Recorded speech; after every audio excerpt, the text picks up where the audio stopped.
नमस्कार मित्रों, स्वागत है आपका MK4 स्टडी में। दोस्तों, यदि आप यह वीडियो फेसबुक पर देख रहे हैं तो यूट्यूब में जाके सर्च करें MK4 स्टडी, तब आप मेरा यह वीडियो यूट्यूब पर देख पाएंगे। और यदि आप ऑलरेडी यूट्यूब पर देख रहे हैं तो इस चैनल को जरूर सब्सक्राइब करें ताकि ऐसा ही अपडेट आपको मिलता रहे।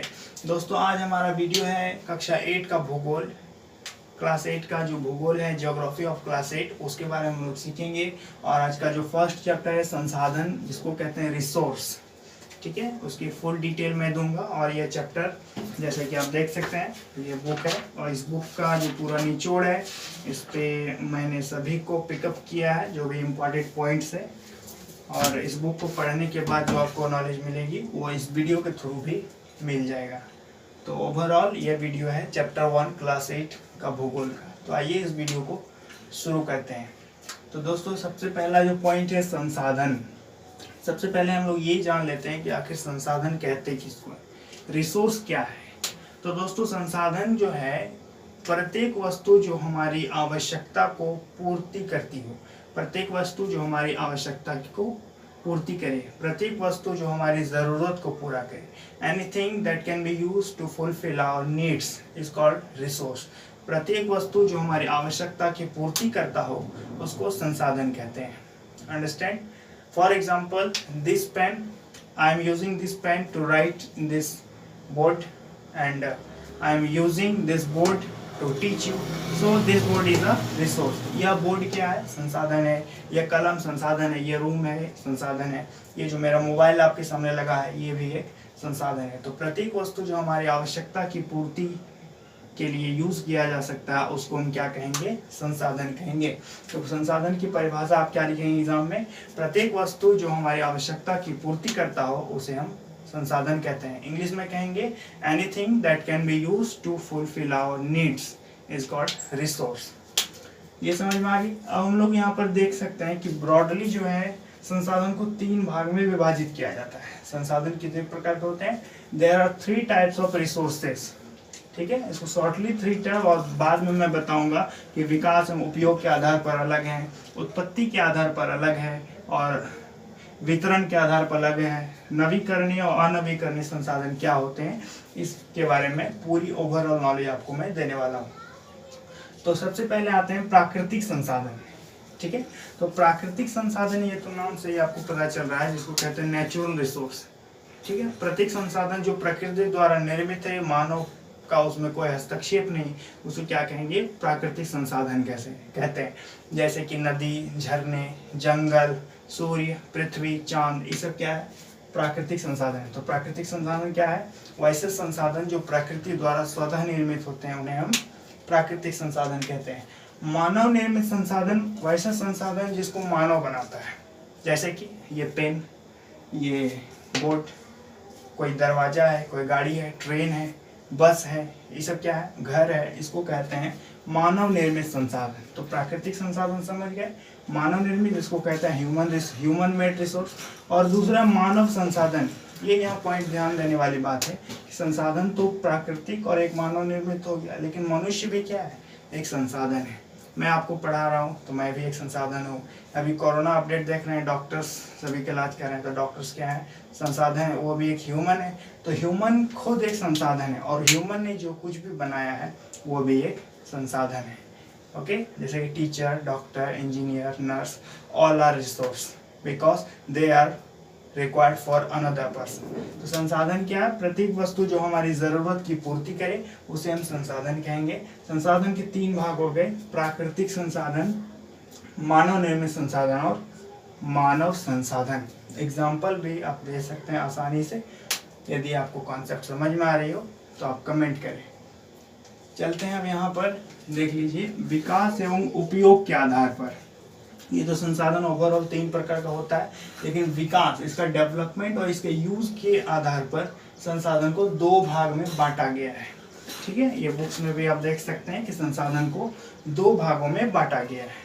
जैसे पहला है वास्तविक संसाधन और दूसरा है संभाव्य संसाधन। वास्तविक संसाधन वे संसाधन होते हैं जिनकी मात्रा हमें ज्ञात है कि वो इतना ही है, 10 किलो है, 15 किलो है, या जितना उसका लिमिटेशन है और उसका यूज अभी किया जा रहा है, उसको क्या कहेंगे? वास्तविक संसाधन। और संभावित संसाधन कहने का मतलब वैसे संसाधन जिस तक हम आज तक नहीं पहुंच पाए हैं। ठीक है, मान लेते हैं प्रशांत महासागर के अंदर बहुत सारे खनिज हैं, तो उसको कैसे निकालेंगे, वो कितना है नहीं है, उसका यूज अभी तक तो नहीं हो पाया, तो उसको कहते हैं संभावित संसाधन। तो वास्तविक संसाधन क्या है, वैसे संसाधन जिनकी मात्रा हमें ज्ञात होती है और उसका उपयोग अभी वर्तमान समय में किया जा रहा है, उसको कहते हैं वास्तविक संसाधन। और संभावित संसाधन उसको कहते हैं जिसका प्रयोग अभी नहीं किया जा रहा, उसकी मात्रा निर्धारित नहीं होती है, उसको कहते हैं संभावित संसाधन। ठीक है, आप इसका एग्जांपल दे सकते हैं। दूसरा है उत्पत्ति के आधार पर। उत्पत्ति के आधार पर दो संसाधन होते हैं, जैव और अजैव। ठीक, बायोटिक और अबायोटिक। कल मैंने 7th क्लास के ज्योग्राफी का जो फर्स्ट लेसन हमारा पर्यावरण पढ़ाया, उसमें मैंने जैव और अजैव के बारे में बताया है। जैव संसाधन जो सजीव होते हैं, अजैव संसाधन जो निर्जीव होते हैं। ठीक है, जैसे ये एक अजैव संसाधन है और जैव संसाधन क्या है, जैसे मैं एक जैव संसाधन हूँ। जैव मतलब जो सजीव है, ओके, दैट इज बायोटिक, जो वृद्धि करता हो। सजीव और निर्जीव में क्या अंतर है, मेन अंतर क्या है, सजीव क्या करता है, वृद्धि करता है, और निर्जीव वृद्धि नहीं करती। तो जैव संसाधन और अजैव संसाधन। तो एग्जाम में आपसे पूछेगा जैव और अजैव क्या, तो आप बता सकते हैं जैव संसाधन वैसे संसाधन जो सजीव होते हैं, जो वृद्धि करते हैं, उन्हें हम जैव संसाधन कहते हैं। और जो अजैव संसाधन, समझ गए, इसका एग्जाम्पल आप इजीली दे सकते हैं। दूसरा है वितरण के आधार पर, ऑन बेस ऑफ डिस्ट्रीब्यूशन। संसाधन का जो वितरण है वो उसके आधार पर। पहला है सर्वव्यापक और दूसरा है स्थानिक।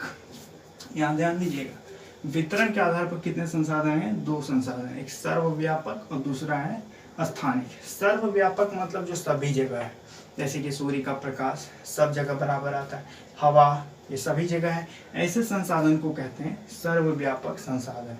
ठीक है, तो ये हो गया आपका वितरण के आधार पर। तो आपसे एग्जाम आएगा सर्वव्यापक किसे कहते हैं, तो वैसे संसाधन जो सभी जगह पाए जाते हैं उसको कहते हैं सर्वव्यापक संसाधन। स्थानिक संसाधन उसका अपोजिट होगा, वैसे संसाधन जो किसी विशेष खास जगह में पाए जाते हैं उन्हें कहते हैं हम स्थानिक संसाधन।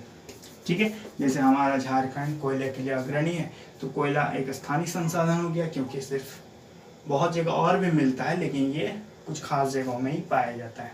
ठीक है, जैसे कि आप कहेंगे दूसरे जगहों में देवघर में है तो वो वहाँ नहीं है कोयला, लेकिन धनबाद में क्या है, कोयला है, तो ये हो गया स्थानिक संसाधन। तो इसका आप एग्जाम्पल आसानी से दे सकते हैं। दूसरा आते हैं नवीकरणीय और अनवीकरणीय। ये जो ओवरऑल आप पढ़े संसाधन, इन सब को दो पार्ट में बांट दिया जाता है, एक नवीकरणीय संसाधन और दूसरा है अनवीकरणीय संसाधन। नवीकरणीय मतलब रिन्यूएबल और दूसरा है नॉन रिन्यूएबल। ठीक है, नवीकरणीय जिसको हम पुनः बना सकते हैं, that can be renew. For example जंगल यदि कट भी जाए तो पेड़ पौधे लगाएंगे तो फिर वो फुलफिल हो जाएगा, तो उसको कहते हैं नवीकरणीय संसाधन। वैसे संसाधन जिनका पुनः उपयोग किया जा सकता है, उसे हम पुनः बना सकते हैं, वैसे संसाधन को कहते हैं नवीकरणीय संसाधन, रिन्यूएबल रिसोर्स। उसका ऑपोजिट है अनवीकरणीय संसाधन, वैसे संसाधन जिसको हम एक बार यदि यूज कर लेते हैं तो वो खत्म हो जाएगा और उसको दोबारा फिर नहीं क्रिएट कर सकते, तो वैसे संसाधन को कहेंगे अनवीकरणीय संसाधन। जैसे कि जितने भी जीवाश्म ईंधन है, जैसे कोयला, पेट्रोलियम, ये सब खत्म हो गया तो हम इसे फिर क्रिएट नहीं कर पाएंगे, इसे को कहते हैं अनवीकरणीय संसाधन। ठीक है, नॉन रिन्यूएबल रिसोर्स। अब दोस्तों इस अध्याय में जो मेन पॉइंट्स यूज किया गया है ये आपको जान लेना होगा, इससे बाहर कहीं कुछ नहीं है। इस बुक में, इस चैप्टर में जो इतना ही ओवरऑल आपको जानना था। पहला संसाधन संरक्षण, रिसोर्स कंजर्वेशन। संसाधन संरक्षण मतलब संसाधन को बचाना, संसाधन का बचत करना। यहाँ पर जो लैंग्वेज दिया हुआ है ये मैं बता देता हूँ। संसाधन संरक्षण क्या है कि संसाधन का सतर्कता पूर्वक उपयोग और उन्हें नवीकरण के लिए समय देना। संसाधन का सही तरह से उपयोग करेंगे उसी को कहेंगे संसाधन संरक्षण। दूसरा है सतत पोषणीय विकास, इसको इंग्लिश में कहते हैं सस्टेनेबल डेवलपमेंट। ठीक है दोस्तों, सस्टेनेबल डेवलपमेंट, सतत पोषणीय विकास। इन संसाधनों का ऐसा यूज करना है ताकि वो वर्तमान पीढ़ी का तो यूज हो ही, लेकिन भविष्य को भी प्रॉब्लम नहीं होगा। ठीक है। सतत पोषणीय विकास किसे कहेंगे? संसाधनों का सावधानी पूर्वक उपयोग करना ताकि न केवल वर्तमान पीढ़ी की बल्कि भविष्य की पीढ़ियों को भी इसकी आवश्यकता की पूर्ति हो सके, इसी को कहेंगे सतत पोषणीय विकास, अर्थात क्या होगा?